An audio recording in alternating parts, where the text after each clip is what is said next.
Caros amigos, na aula de hoje estudaremos o que é a Igreja Católica Apostólica Romana, analisando devidamente a sua história, fundação e qual a sua missão aqui na Terra. Inicialmente, antes de estudarmos propriamente por que a Igreja Católica tem esse nome, é necessário que saibamos o que é uma igreja.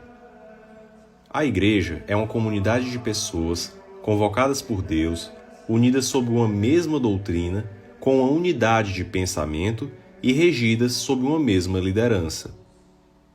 Uma só é a igreja, pois uma só é a cabeça, Jesus. Uma só é a finalidade, dar glória a Deus. E um só é o Espírito que a anima, o Espírito Santo.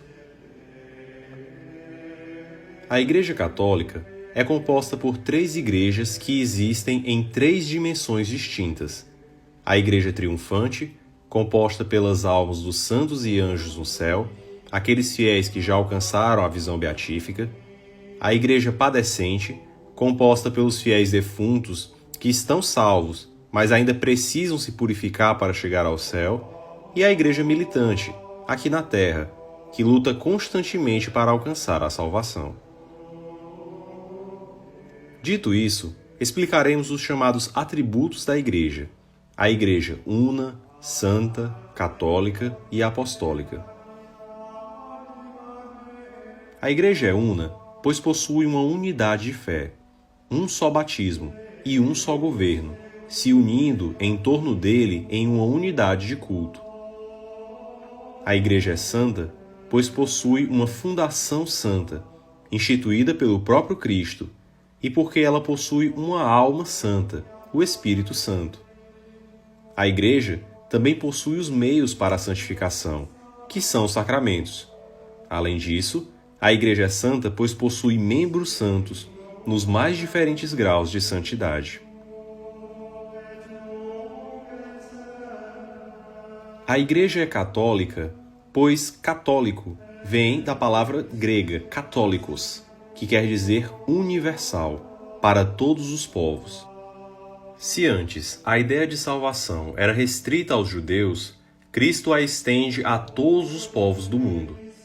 Foi o espírito católico que motivou São Paulo a pregar entre os gentios, que motivou os apóstolos a irem aos mais inóspitos cantos pregar o Evangelho, e que motivou também, por exemplo, os padres jesuítas a se aventurarem em selva fechada, com a possibilidade de serem devorados vivos por tribos canibais, apenas para salvar a alma dos nativos. A Igreja também é apostólica, pois ela possui a ininterrupta sucessão apostólica. Conforme os apóstolos fundavam comunidades, esses deixavam sucessores, e aos sucessores eram transmitidos os poderes apostólicos, por meio da sagração dos bispos, de modo a chegar até nós nos dias de hoje, passando de geração em geração através dos tempos. Desse modo, os bispos são os legítimos sucessores dos apóstolos, munidos dos poderes apostólicos e regidos pelo líder dos apóstolos e a autoridade visível da Igreja, Pedro. Em João capítulo 20, versículo 23, Cristo institui a possibilidade do perdão dos pecados aos apóstolos, agindo in persona Christi. Diz o texto sagrado: E tendo dito isto, soprou sobre eles e disse-lhes: Recebei o Espírito Santo. Aqueles a quem perdoardes os pecados, ser-lhes-ão perdoados. Aqueles a quais retiverdes, ser-lhes-ão retidos. Na pessoa de Cristo, poderiam os apóstolos perdoar e reter os pecados. E esses poderes apostólicos do perdão dos pecados chegam até nós, hoje em dia, por meio dos seus sucessores ao longo dos séculos. Desse modo, vemos que a Igreja de Cristo é una, santa, católica e apostólica. Mas por que a Igreja é romana? A Igreja é romana pois é fundada sob Pedro, e é necessário que entendamos bem isso primeiro.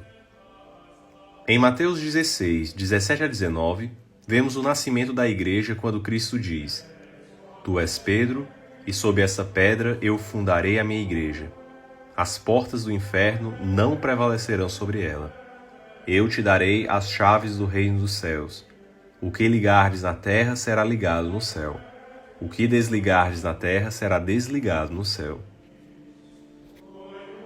Cristo funda a igreja dele sob Pedro, tanto que este altera seu nome.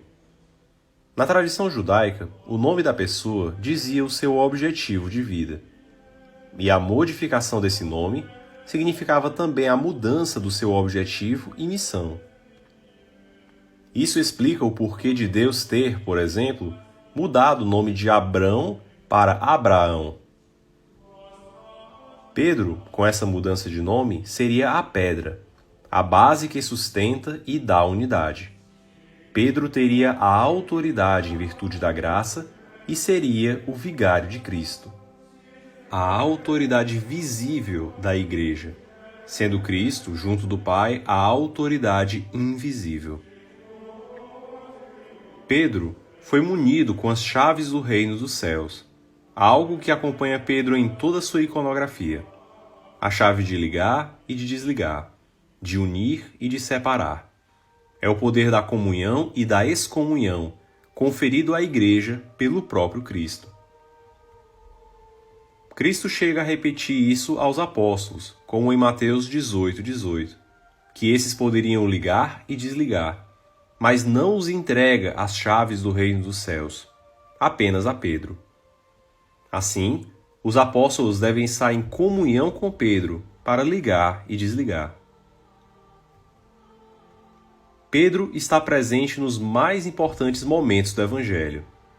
Pedro está na agonia do Getsêmani, está presente na transfiguração de Cristo e, na tempestade, é Pedro quem toma a iniciativa para sair do barco e andar sobre as águas.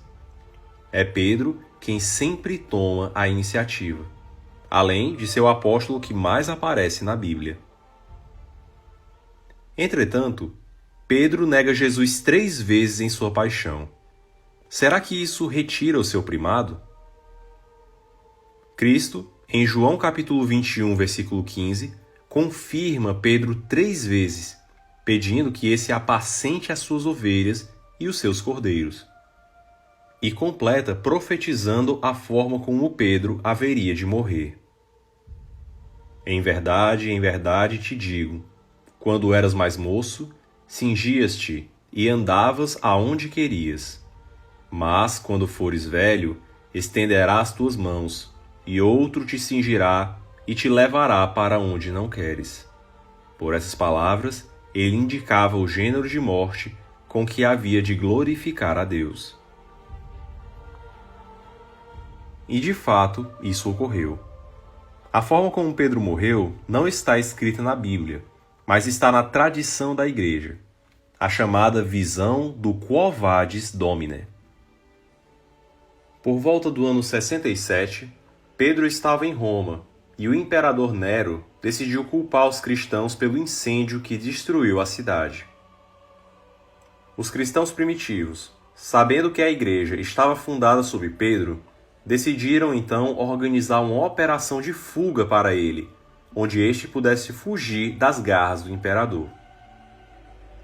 Entretanto, já no lado de fora da cidade, Pedro tem uma visão de Cristo, ensanguentado, indo na direção oposta à dele.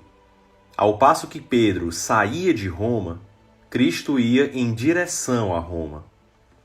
Pedro, então, vendo seu Senhor carregando a cruz, naquela situação, exclama: Quo vadis, Domine? Que quer dizer: onde vais, Senhor?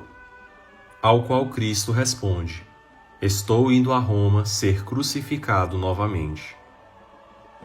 Pedro então cai em si e percebe que não pode deixar sua comunidade sozinha. Assim, ele volta a Roma e é martirizado. Ao saber que seria crucificado, Pedro pede para que seja crucificado de cabeça para baixo, por não se achar merecedor de morrer da mesma forma que o seu Senhor.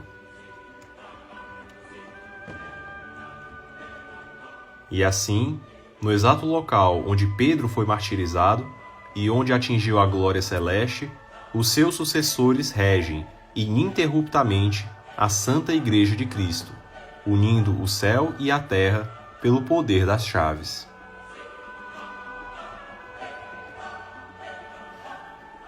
Os traços da autoridade de Pedro são notórios nas Sagradas Escrituras. Em João capítulo 20, versículos de 1 a 10, vemos que Pedro é o primeiro que entra no sepulcro. Mesmo João chegando primeiro, este não entra, mas espera até que Pedro entre primeiro, com um gesto de respeito. Ou quando, nos Atos dos Apóstolos, Pedro preside o Concílio de Jerusalém, o primeiro concílio da Igreja. Pedro é a razão pela qual a Igreja é romana, pois a Igreja de Cristo foi fundada sob Pedro, e a diocese de Pedro é Roma. Morrendo Pedro, não morre a Igreja, já que esse deixa sucessores, chegando até os dias de hoje. A Igreja Católica, ao longo de sua história, sofreu com diversas intempéries. Tivemos papas como Sixto II, que foram mártires no Império Romano, que não tolerava o cristianismo. Sobrevivemos aos vândalos, aos mais diversos bárbaros que se converteram. Sobrevivemos ao Islã, à heresia, ao protestantismo, ao iluminismo, ao secularismo, e a Igreja, em mais de 2000 anos de história, permanece firme. A Igreja viu a ascensão e a queda de impérios, mas permaneceu sempre intacta, pois foi uma promessa de Cristo de que as portas do inferno não prevaleceriam sobre ela. E foi desse modo, atravessando os séculos, que a Igreja foi a responsável por moldar toda a civilização ocidental, criando instituições como as universidades, surgidas no âmbito das catedrais, e os hospitais, destinados aos doentes. A Igreja Católica é responsável pela manutenção, ainda hoje, de mais de 129 mil escolas, 5.400 hospitais, 9.000 orfanatos e 14.400 lares para pessoas com deficiência. Assim, a Igreja é a maior provedora de serviços sociais do mundo, atuando em locais onde por vezes o governo não chega e onde a caridade é o que ajuda a população a se manter.